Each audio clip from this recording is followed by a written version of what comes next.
Aloha and welcome everyone. I'm Wiwi Darmiasi from the Matsunaga Institute for Peace. Thank you for joining us today on our Careers in Peacebuilding Talk Story series. This event is also co-sponsored by Conflict and Peace Specialists at the University of Hawaiʻi at Manoa. I'd like to pass it now to our professor, Dr. Maya Soetoro, who will be moderating today's session. Take it away, Maya. Thank you, Vivek. Thank you, Jose, as well, for always organizing, championing, and running these conversations with such smooth grace. And thank you so much to you, Mark Bergman, for your presence here today, and to you, those who are in the audience today and those who are watching the recording after the fact, for your attentive presence. So, Mark, I would love to begin actually. You're an interesting person who has done so many different things in a wide array of spaces. Can you open by sharing a little bit about your journey? I consider you to be a peace builder, but what are you up to? How did you get here? Tell us a little more. Well, thank you very much, Mike. I greatly appreciate the opportunity, and I'm a huge fan of yours and your families, and always welcome the opportunity just to be helpful and to provide people with a sense of, if not direction, at least a sense of options and the importance of keeping one's options open, and finding within each person that special superpower or whatever that allows you to do wonderful things as you go forward. Up until about 4 years ago, it was quite easy. I was a partner of a law firm, Paul Weiss, which has been in the news for about 8 weeks now. And I could describe very quickly and convey at least what I did then. And since then, it's been a little more difficult. But in a sense, I should start at the beginning because it really did impact what I've been doing for some period of time. So my father was a foreign service officer. I grew up largely overseas. I moved Paris, the Congo, Ethiopia, Austria, and that gave me a very interesting insight into what it meant to be an American, but also what it meant to be an American from the perspective of people who were living outside the United States. It gave me an appreciation of things that how the United States could be a force for good. It gave me an appreciation of how it could be a force for not so good, and how it was important to keep track of all of those different dynamics that were relevant over time. And I think too, I was blessed in the sense that my parents put me into local schools, at least at the beginning. So I went to French schools when I was in Paris. I went to a Belgian missionary school when I lived in the Congo, a community school, an international school, and so on. And so I've always been a huge believer in narrative. Everybody has a story. I like nothing better than to ask the same question across countries, cultures, and whatever, see how people respond to things differently or the same way. But to get to where I am now, I spent 39 years at Paul Weiss. I took companies public. I took companies public all over the world. Took the first Chinese company public on the New York Stock Exchange. So I worked with boards of directors. I worked with C-suite, so CEOs. I worked with investment banks. And I did that again all over the world. And so you'll see a theme already of, to me, I've lived being a global citizen. I appreciate the global citizen moniker, if you will, or the third culture kid. While I was at Paul Weiss, I was fortunate enough also to be able to carve out time for myself. I used to say I had a night job for probably the last 10 years. I was in London, which was raising money for Democrats, National Finance Committee of the DNC. My late former partner, Ted Sorensen, who was Jack Kennedy's speechwriter, told me he was working with a then young senator from Illinois, Barack Obama, which is what got me into first the DNC and really up through the last election cycle. That's been a large part of what I've done from a political standpoint. While I was at Hawaiʻi, while I had my night job, I was also associated with two think tanks, Chatham House being one, the International Crisis Group being a third. I sit on the board of perhaps the UK's leading authority on online extremism, radicalization, weaponization of hate. And I'm now also on the board of Bellingcat, the open source intelligence group. 4 years ago, I decided it'd be great to come to Washington. I'd love to do something in the State Department. Came back. Didn't quite work out that way, but that's all fine because I have spent the last 4 years having phenomenally interesting conversations with people.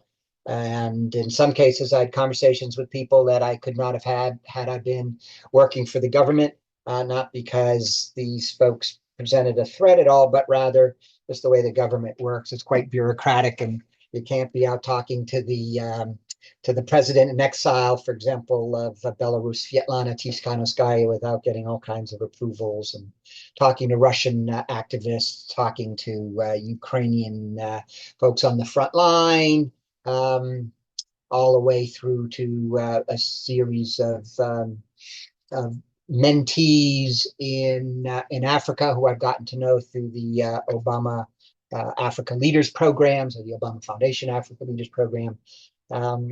And so that really sets the stage, and probably going on longer than I should. The last 2.5 years, I've been a single issue person, which is rule of law. It's about democracy. It's about championing and supporting people who have been targeted by the administration, or journalists, investigative journalists, those that have been subject to transnational repression. I try to be as helpful as I can. I'm not a subject matter expert in any of these, but I know a lot of people. And I spend a lot of time thinking about who I can connect people with. And I do that between Washington and London, throw in Paris, Berlin. And I've over time, I've learned that if you reach out to people, more often than not, they are going to be happy to speak to you. They're going to be happy to help in any way, particularly if you're not asking for anything in particular, but rather you're focused on how I can connect folks. So if there's a one-liner, I convene and I connect. That's in the political world, it's in the democracy space, it's any number of adjacencies to them. Thank you so much. That is a lot of endeavor, accomplishment, and impact.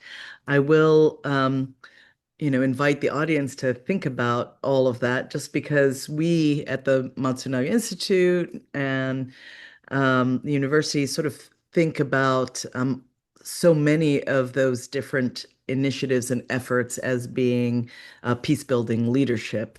And this series, sort of Careers in Peace Building, really is about amplifying people's understanding about what are the various ways that we can engage and participate as citizens. I'd love to talk about the climate crisis, which seems like a little bit of a departure, but is still a source of much existential dread.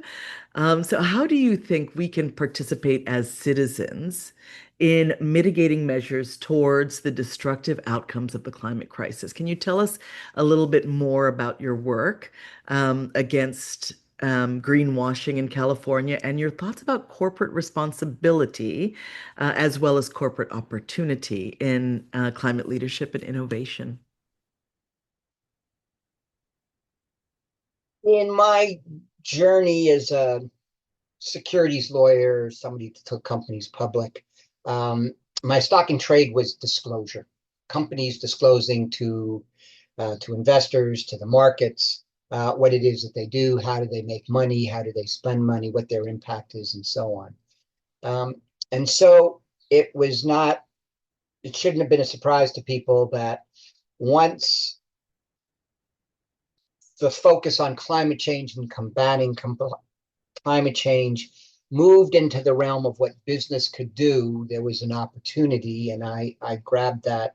And I started back in 2019 focusing on both the opportunities as well as the responsibilities for companies around climate change.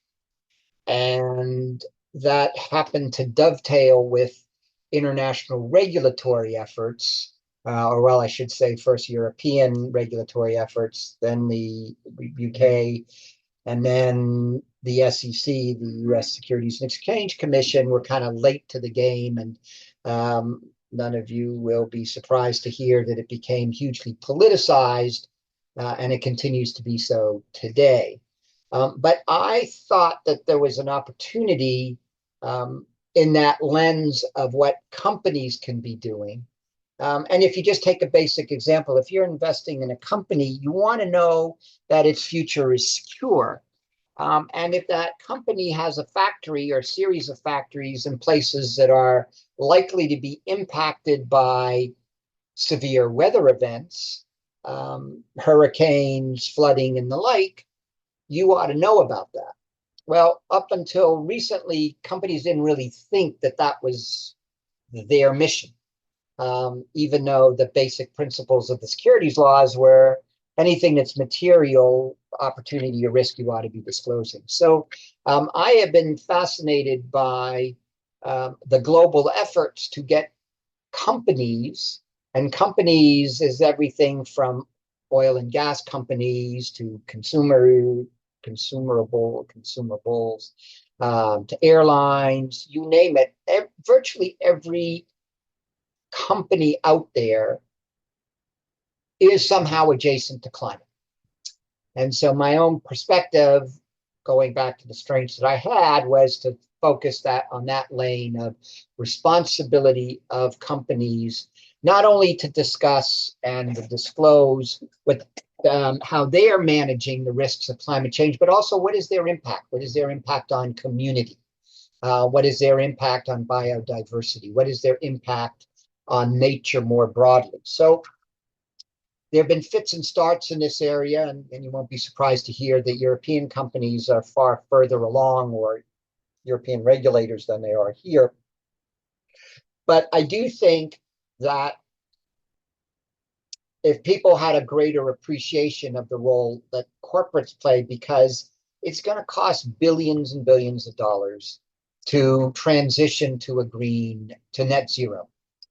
And where is that money going to come from? If it doesn't come from government, it's going to come from investors. It's going to come from people who invest their 401k, their retirement funds. Well, where do they invest? Are they going to invest in the industries of the past, or are they going to be investing in the industries of the future? So you need to know who's of the past and who's of the future. So I view climate disclosure in this piece of climate change of sustainability as how one finances the transition to net zero. So even something as narrow and potentially kind of techie as corporate disclosure has a huge role to play in that transition to a more sustainable economy. Thank you. And these are important times, I think, for the private sector to step in, step up, and get engaged in perhaps unprecedented ways, and to demonstrate their commitment, their kuleana, as we say here in Hawaii, their rights and responsibility bound tightly together. Another thing that's in the news, of course, is, well, China and South Africa for different reasons. You have a lot of experience with both countries as well as with the EU.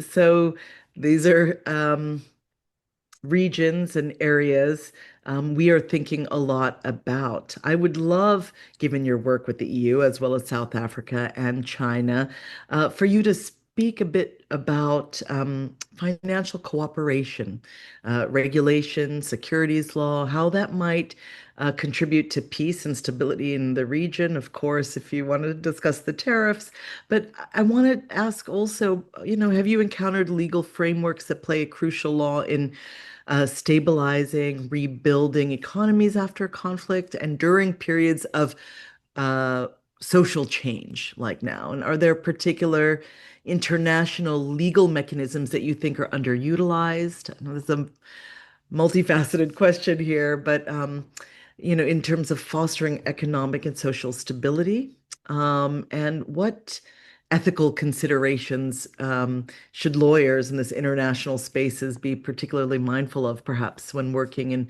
in fragile or conflict-prone markets and times? Wow. Just making notes of all these things. Yes, yes. And, feel free to answer whatever portion of that layered question is most interesting or prescient or urgent in your mind. Let me just go back to one thing, Maya, on the last question, and kind of segues into the next question, which is, that far too often those that want to stand in the way of innovation, that want to stand in the way of accepting climate, the impact of climate, and trying to do something about it, fail to appreciate that there are two sides to all of this. There are risks and there are opportunities. There are risks if you are invested in legacy technologies that are subject to, to the adverse impacts of climate change. But at the same time, all of these companies that are developing new technologies, whether they're startups or established companies, there will be a huge amount of money to be made for good. So the thing, going back to the narrative at the very early point, is to, if you're trying to get people on side, whether it's for achieving peace or achieving a cessation of hostilities before you get to peace or any of these things, it's really about finding the touch points where people have in common. And by the way, that's equally relevant to trying to address polarization in our country and elsewhere. If we have more in common that divides us, how do we figure that out? And part of it is thinking through. So let's take common problems, climate change, for example, and figure out where are our allies, where are our unlikely allies, and so on. Fragile states, rule of law, ethical considerations. Where does one start? You mentioned South Africa. Our philanthropy is largely directed to Africa, the Africa Leaders Program that grew out of the YALI, the Young Africa Leaders initiatives, and so on. There will be 1 billion people in the workforce in Africa by 2035. And the key to solving that is education. And the key to education is really going back to basics and trying to, to try to channel money. And I know, talking about aid right now with USAID and tatters and whatever else, we need to figure out new models. And so rather than looking at sort of overarching regulatory, I'd like to think about and urge people to think about how one becomes more innovative with what one has to address, economic development. Because when you've got far greater economic development, you've got greater equality in society, and you're more likely to have, you will have countered that fragility, Maya, that you referred to, and a greater basis for peace and stability. And so if there are ways, as if you look at conflict today, right below the level of the more obvious ones, economic inequality and lack of economic opportunity is often at the base of all of this. And by the way, just to tie this now to climate change leads to migration, leads to potential conflict, simply because of the economic imperatives. So if you look in Africa, for example, between the farmers and the pastoral communities, tremendous clashes between them, triggered by climate change, but ultimately because of the fragility. And so I guess I know I'm a little all over the place once again, but I like to think about how one can be smarter channeling money into the right places and giving those states that are somewhat fragile an opportunity to grow out of the positions that they're in. We're going to now, maybe we're in an interesting inflection point because, again, take Africa, had the post-colonial period for the longest time. And again, President Obama, when he spoke at in South Africa, marking the anniversary of Mandela's birthday, kind of urged African leaders to stop blaming colonial processes for the problems that they had, for corruption and the like. And so I like to think that now people, if there's not aid money that's going to be coming in, it's about being smarter with the resources that are there and then bringing in the private sector. Now, this is going to tie back to my earlier thing about corporate disclosure and whatnot. Huge opportunity. So let me just give you an example as to that huge opportunity in Africa today. 1 billion people in the workforce. There are efforts, some of which I am associated with, to educate young people in Africa, not to give them a 4-year college or even a 2-year college degree, but to train them in a skill, to learn to become coders. So why do you do that? Every company needs to outsource its IT. So why not have Africa as an opportunity to outsource your IT? Crazy, you might say, well, anybody that picks up the phone, or in the old days picked up the phone to call a call center, would have been surprised that almost all the call centers were in India. Why? Because India figured out there was an opportunity. It's called business process outsourcing opportunities. And so all the call centers ended up in India, which has been a tremendous boon to India's economy. Well, Africa can do the same thing in the tech world.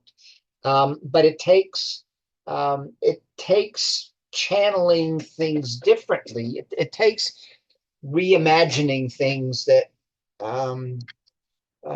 require some courage. So we all know, go to college, spend 4 years. That's great for a lot of people. But for those that want to learn a skill, to be a welder, to be an electrician, to be, whatever it is, we could be doing a better job in a variety of places. But right now, from an economic standpoint, I think more about Africa. And so it's less about legal construct, it's less about a regulatory construct, but rather bringing, in this case, private capital to places where there are opportunities. Becomes win-win for everybody. So you give jobs to young people and you give those private providers of capital whole new opportunities, just as there were in India with the call centers not so long ago. It takes electricity for winds to start. You're absolutely right. So a guy by the name of Fred Swaniker in the Africa Leadership Academy started out by building first an academy in Santon, and then he did something in Mauritius and another campus in Kigali and then in Nairobi. They decided, no, you know what I need to do? I need to build 50 hubs in sub-Saharan Africa. And why do I need to do that? I just need to find places where young people can go and have electricity and access to the internet.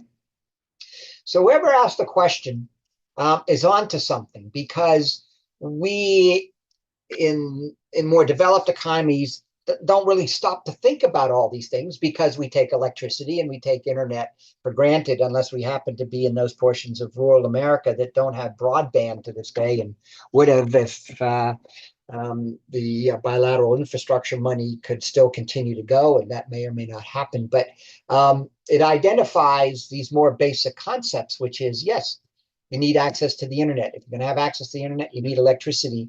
And there are however many tens of millions of people that don't have that.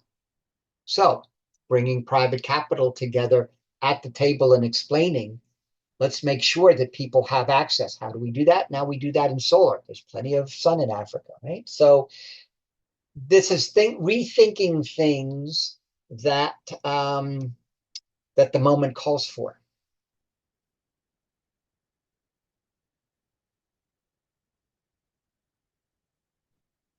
Thank you. Thank you. And we will get back to Karen's question later above. There's also many layers to that question. I'd love for you, and you've touched upon this a bit already, right? But I wonder about your thoughts on international financing's evolution in response to current global circumstances and geopolitics. And with regard to other nations' leadership as well as our own. And if you could speak a little bit about that balance, do you think, between sort of government, private institutions, professionals, to ensure that financial systems can support long-term wellness as well as justice, rather than exacerbating inequalities. I want to for us to consider a bit like what kind of balance we're looking to achieve, and how, the role potentially of international organizations, but also government at which level in terms of partnership. By the way, we should come back to Karen's broader question afterwards, but I don't want to miss that. But because that's going to touch on things I'm spending a huge amount of time on as we speak. I think one of the problems that we have right now is that we are seeing tectonic shifts in geopolitical sense, and the rules are being rewritten as we go, unfortunately, because most countries have to react one way or the other to what's happening in Washington, D.C. right now. And so take the Brits, for example. The Brits had a commitment that 0.7% of a figure equals 0.7 of GDP would be allocated to development. And because of the need to increase defense spending, to stay on the right side of Trump, that 0.7 is now heading down to about 0.3. There's an intermediary stop of 0.5 because the Brits figured that they had their own domestic issues, and therefore they've got to cut back on their own international development. None of that is a good thing. And so now you ask, so private sources of capital. Private capital has always been involved in opportunities where they see returns, and some of that can be impact investing, some of it can be for profit. I think that once the dust settles, we're going to have to rethink a number of things as development budgets continue to fall. And again, I am hopeful, by the way, that in 3.5 years, our current political nightmares will be over, and we can begin to, rebuild things. We're going to have to build anew, because we can't just have things pop back. So international organizations, unfortunately, I think have been ill-suited to all this. The UN system is hugely in need of reform. A good friend of ours is involved in rethinking how the World Bank, the other international financial institutions, IMF, and so on, a need to meet the moment. And if I had to guess, most are still shell-shocked with the state of world order right now. And so where all of this goes going forward, I don't know. But I'll give you a reason to be hopeful. In the last 2 years, or certainly the last 2 years before the election, there's a huge focus on how private money, how private capital can rebuild Ukraine. And there were any number of groups focused on reconstruction opportunities in Ukraine. Some were tech focused, some were using tech for other purposes. And that to me gave me huge comfort that one could achieve, in this case, reconstruction after any peace deal or just a stalemate, using different ways of thinking about finance, different ways of thinking about innovation. And by the way, there are huge advances that have been coming out of Ukraine in terms of drone technology, in terms of tech more broadly. Now, obviously, they have deployed all of that to defend themselves. But if you think about the opportunities that drone technology, the early use of AI can present to people, this is happening real time in Ukraine. I'll tell you a story. A friend of mine is involved in delivering aid to the front line in Ukraine, and was taken to a drone factory, and it looked like a bombed out neighborhood, and sure enough it was. But underneath they had built this drone factory, and they had 300 3D printers going 24/7 churning out drones. And they had a team of, they looked to him like they were 15 years old, but whatever, they were great at what they were doing. And they were trying to figure out how to program drones to avoid being jammed by the Russians. And the way they figured this out is they held a contest, and after holding a contest to see whose drones were most effective, they then sat the winners down and said, so what is it that you do? And it turned out that they had discovered purely by accident that if your drone went behind a sand berm or a building, it unjammed itself. So these kids were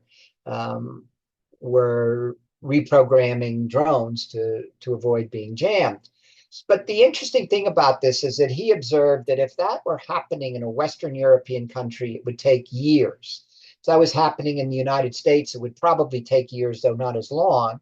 And yet these folks were developing these technologies on the battlefield, on the ground in real time. So all to say that technology, AI usefully harnessed, and a variety of other quantum and the like that's on the cusp, I think present tremendous opportunities, and it's more likely private capital and governments that are going to figure that out. Thank you. All right, I have a couple of more questions, and then we'll get to Karen's question, Okay. as well as any other questions that the audience who is here today have for you. So I would love for you to speak, and thank you for those insights. I mean, a lot of what you are talking about is sort of reimagining with wisdom, ingenuity, wit, hopefully. I think democracy is also one of those things in need of reimagination. How can we do so in useful ways? Have you seen recent efforts in citizen, deliberative, and participatory democracy that really interest you, that excite you, and make you feel hopeful? And, you know, because these things are so pertinent to democracy, how do we combat disinformation and the extremism and hate that you work to combat in order to protect democracy? Okay. I think we could spend the next 12 hours on this question. It's we think about inflection points again, and we think about both the dangers that we face and the opportunities to address them.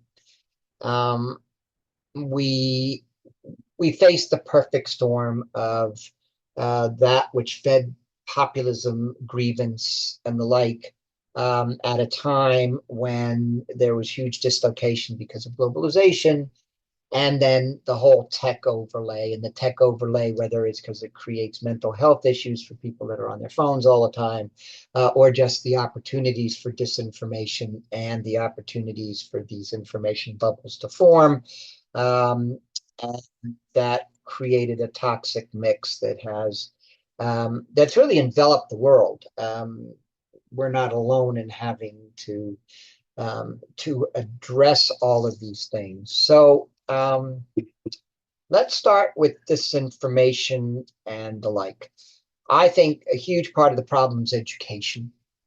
And education can be media literacy. It can be education around civics. Think about where we would be if people understood what their government does for them.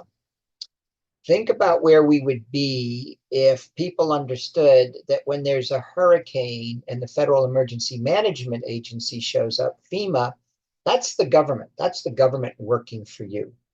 And the government works for you in ensuring that the food that you eat is safe, that the water you drink is safe.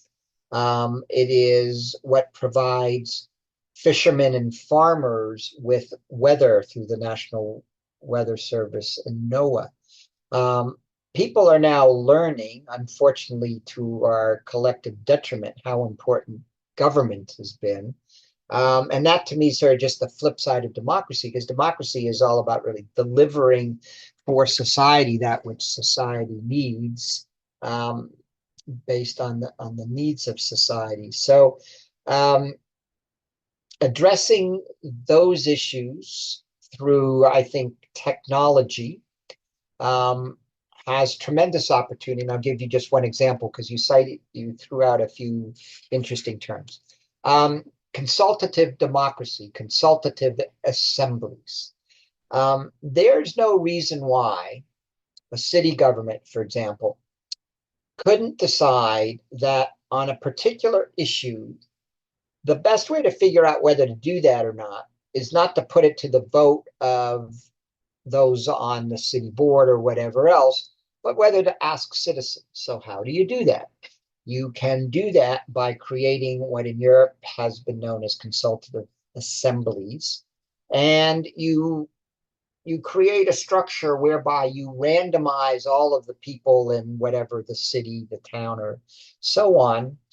And then you select at random citizens who will attend a citizens' assembly, discuss the issue of the day, and come up with a proposal. And depending on how it was set up by the government, the city government, the municipal government, or whatever, it could either be precatory in the sense of this is a recommendation, or it could be binding.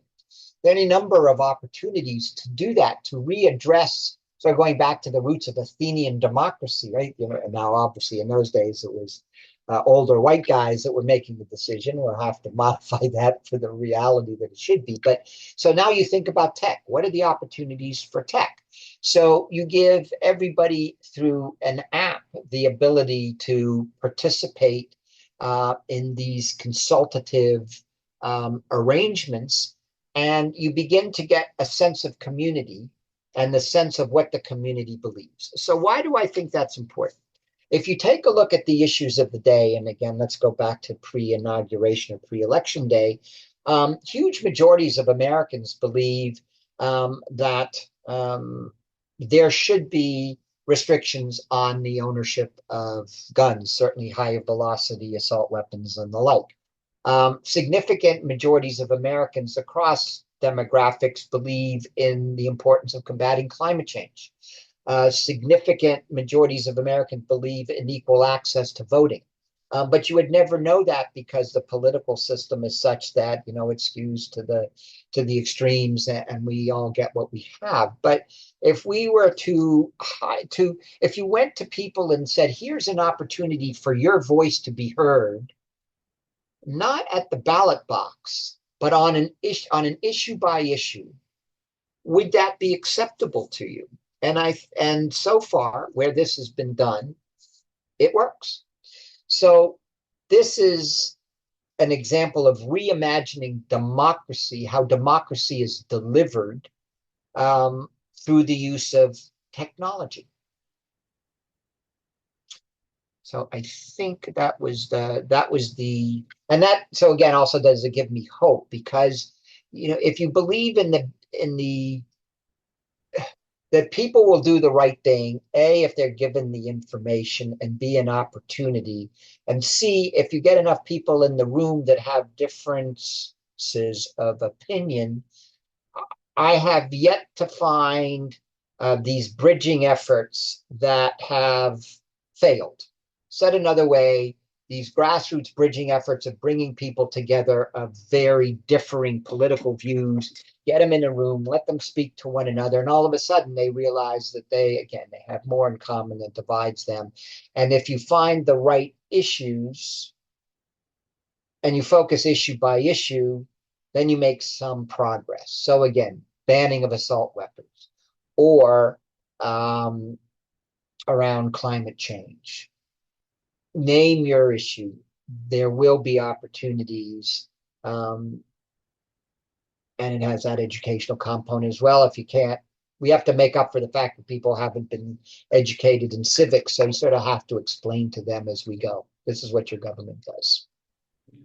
Yeah, so giving space for real deliberation, for sustained dialogue, for a wide array of ideas to come to the table, in a way, sort of finding online and in-person versions, for the old school town hall, but one in which people can actually make decisions and choices that have an impact that, involve follow through.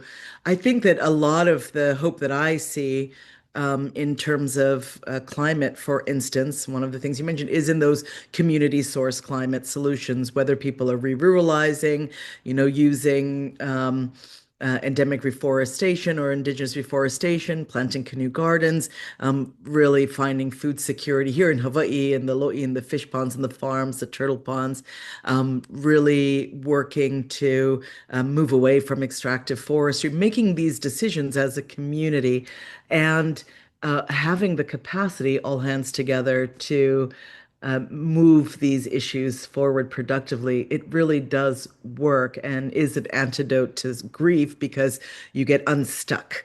And then a lot of the ideas that get shared are ideas that can be scaffolded and adapted and adjusted to innumerable other places. So excellent points. Now, I want to give time for the questions here. So I want to ask a question that Catherine also touches upon in the chat, which is, what then should we do?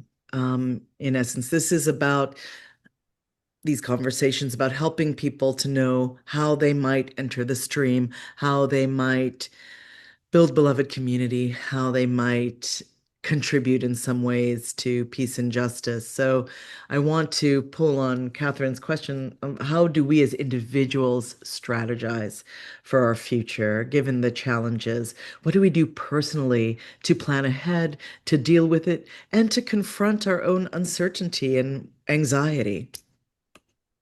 What should we do next? You actually touched on it in your last set of remarks, which was community. You've used community a few times. That's, I think, part of our problem. Those of you that are familiar with Robert Putnam's Bowling Alone, who tracked over 100 years of American history, the turn of the last century, found that we as a society in the United States have ceased to be a collection of communities. Whether it was people going to church, whether it was people that went to a library, it was Boy Scouts, any number of things, Girl Scouts, whatever. There was a sense of community.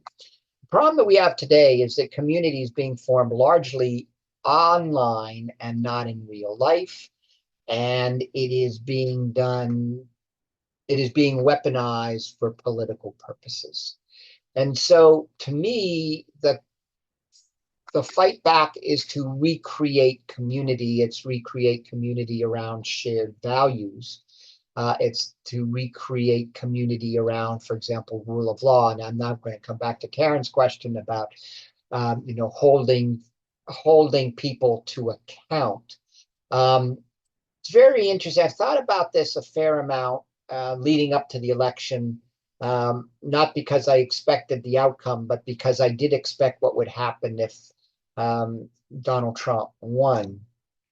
And I thought about and have continued, I've worked with closely with civic or civil society groups outside the United States that bring together activists from places that are under authoritarian rule and the like. In this country, people don't go out into the streets. If you look at Chile, if you look at Peru, if you looked at Israel 3 summers ago, when 250,000 people, which in a country of under 10 million is a staggering number of people, that went out in support of the rule of law, in support of the Supreme Court against an effort to undermine the independence of the Supreme Court. We haven't really seen that in this country. We saw it in the anti-war movement in the late 60s when it moved off from campuses to middle class to professionals, and that critical mass that caused the leadership to move away from the conflict. We haven't done much of that since. We had Occupy Wall Street. We had the social justice, equality of justice and the like following the George Floyd murder, but we haven't found a way to bring broader groups of people together, community, whether it's for the rule of law or just to fight back, whether it's Medicaid, whether it's Social Security, whether it's cost of living and whatever else. And so obviously this has a political element to it. But Maya, something else that you cited, and I'm a huge fan of it, and I actually put this proposal to Hakeem Jeffries 4 weeks ago now, which is town halls. Because town halls, and there's this great Norman Rockwell painting back to 1947 where there's a young man that's speaking up at a town hall, and it's kind of freedom of speech. But that was the way things were done decades ago. Now, having said that, I recognize that there were any number of communities that were excluded from that, right? Minorities, Black communities, indigenous communities, and whatever else, never shared in all of that. And so it's not just right to how did we used to do things, and let's just go back to that way. But there was that sense of creating community of discussion and whatever else that I think put us in a very different place than we are now, where there were shared facts, for example. So I'd like to I am a huge fan of civil society and grassroots groups. When people ask me where are the Democrats, I say it's the wrong question. It's look at what's happening now in the town halls. Look at what's happening in these rallies all across the country. You've got veterans that are rallying in support of democracy. You have any number of other groups that are, young people, and whether it's they're out there because of a particular issue or just more broadly rule of law, all of that should be uplifted. Yeah, absolutely. And these are times when we can engage in movement building from so many different vantage and geographic points, right? We can self-publish and vlog and blog, and that means also that some kooky person can engage in a lot of disinformation, some dangerous, not simply kooky, but it also means that each of us can step into our leadership in really profound ways, and have meaningful voice and capacity as well as organize those opportunities for community gathering.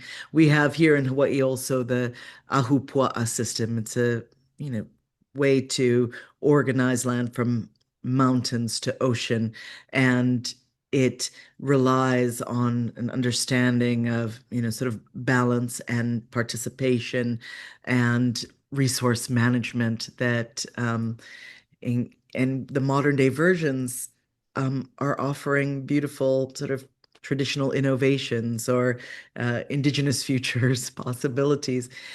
And I think that it is wonderful to think through how we can take what works well and adapt and adjust with technologies and with an understanding of current and urgent needs. So I appreciate so much your comments. Okay, I want to speak a little bit. We are seeing families here in Hawaii as well as on the continent, obviously being targeted by ICE.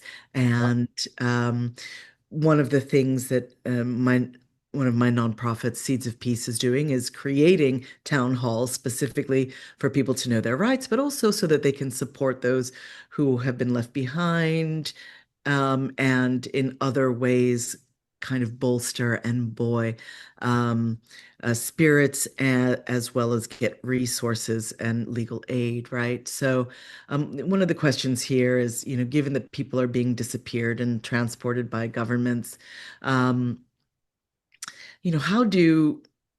how might other nations protect people, help? And also, what can individuals within the United States do to bring justice and rule of law to these situations locally, and regionally? And taking pictures of illegal actions helps, but what else can we do to change these actions and behaviors?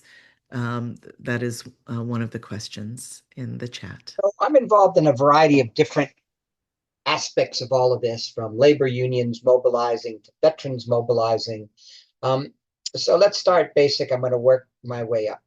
First, for people in your world around you that are targeted, it is really important to be supportive.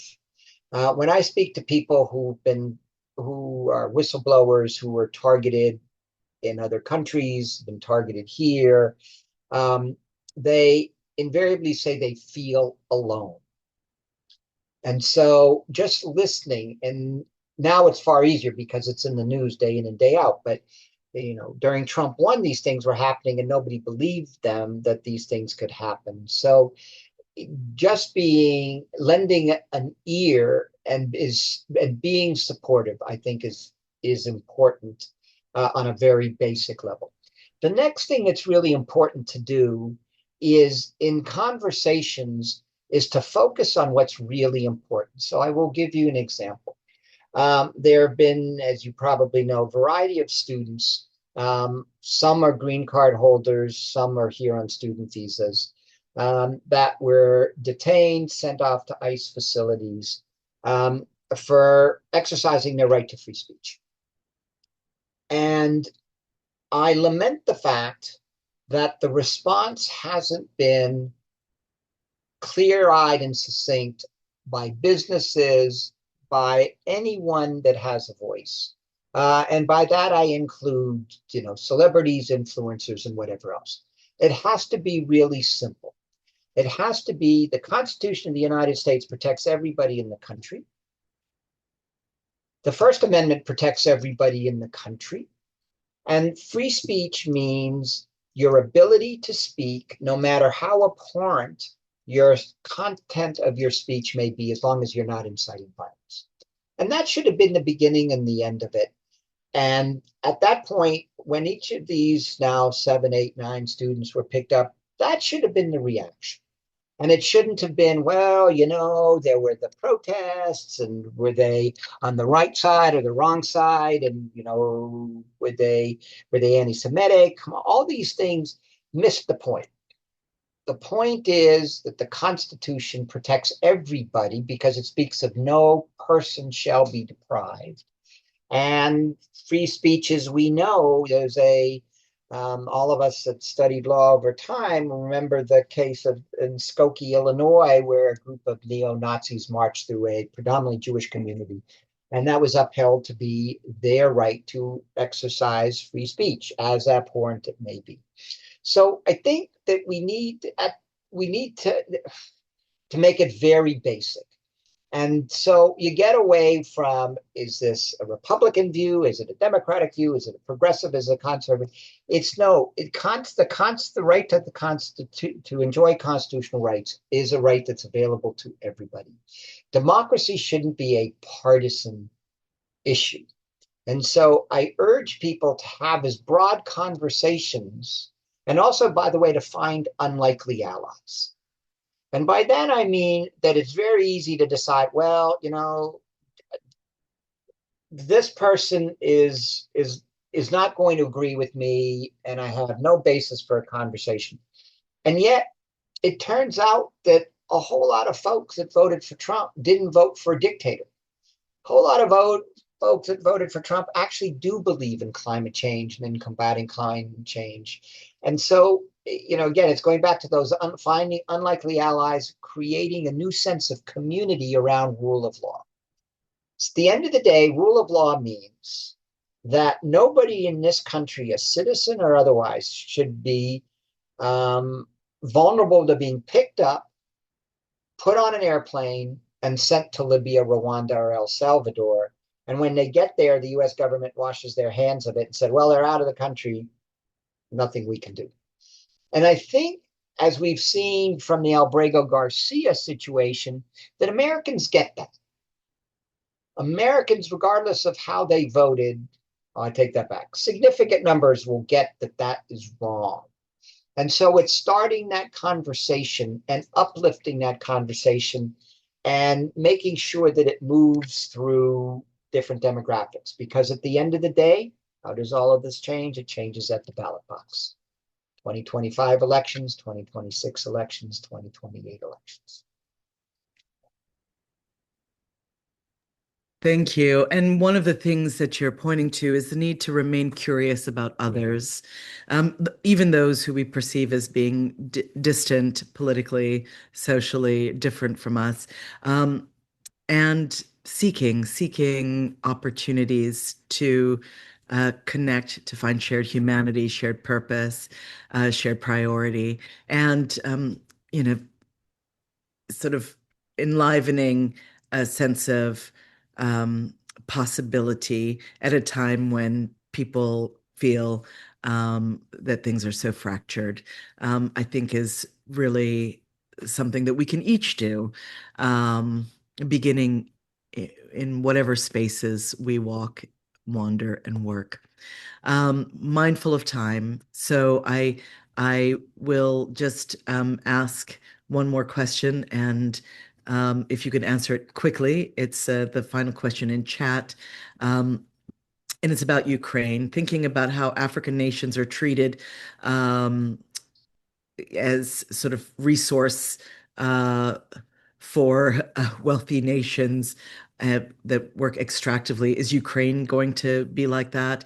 The question is about how there are so many deals that may, in the long term, lead to peace, but that often lead to violence and exploitation, in fact. And so asking, are there organizations and options for conflict resolution that you've seen, whether through United Nations or World Bank that you've touched upon, where or other orgs and individuals and settings where the deals can really be made workable for all parties, and where everyone has true participation and representation, and there's nothing for us without us, which leads to injustice so often.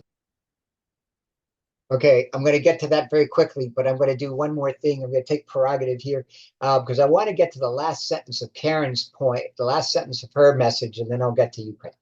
He said, taking pictures of illegal actions helps.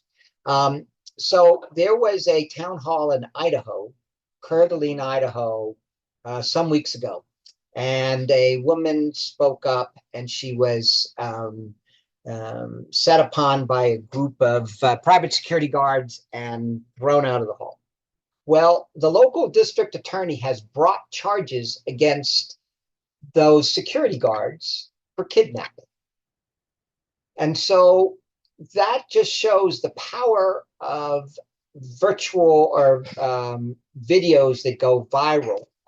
And this is a conservative district attorney, but who recognized there were violations of the rule of law.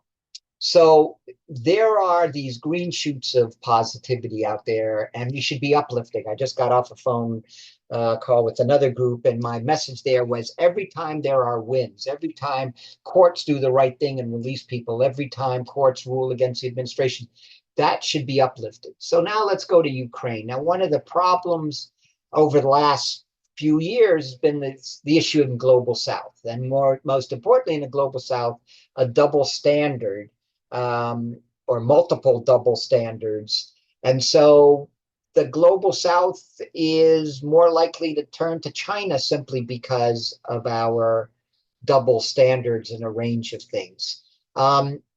Ukraine, it's going to take years for those minerals to come out of the ground, and who knows where we will be in a few years' time.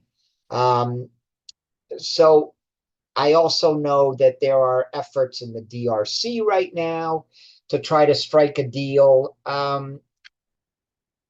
Unfortunately, what motivates right now is just a greed to get things, to take advantage of people's vulnerability. By the way, Law of the Sea is another one. Seabed mining is now back. I think we need to get over the next, let's just get to the midterms. And I think we're going to have to revisit a number of the ways we think about the world. And when I'm asked if there was one thing that we would need to do, in national security, foreign policy, peace building space, it's to look at crises through multiple lenses. It's to look at it through the lens of climate change, through equality, through information, disinformation, through democracy and whatever else, because they all come together. And if we were to move away from these traditional notions of national security, we might well be in a different place. And I'm hopeful that once we get past the current political situation, there'll be the voices of reason that will get us to those right places. Thank you so much, Mark, for your time, your insight, and thank you all for your thoughtful questions and for being part of our beloved community.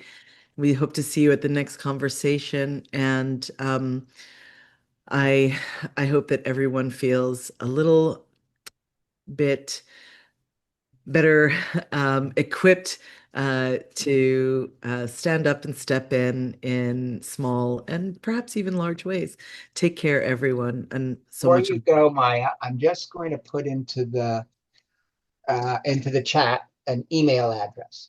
Oh, thank you. If people want to get on my mailing list, I put out something every week. It's a political analysis. I also track all the executive orders, the cases. It's now about 200 pages long. I update it. All you have to do is to follow the links to get to the most recent week. I'm happy to share it with anybody that wants. So just send an email to that email address and I'll add you to my mailing list. And Maya, it's always a pleasure to see you. Thank you for all you do. Next time we'll talk about specific peace building efforts, including a project that we're familiar with dealing with Al-Shabaab in Kenya. But let's do that. For another time. And please do, thank you for keeping us informed. Thank you for your Seven Pillars Global Insights and for the offer to get on this mailing list.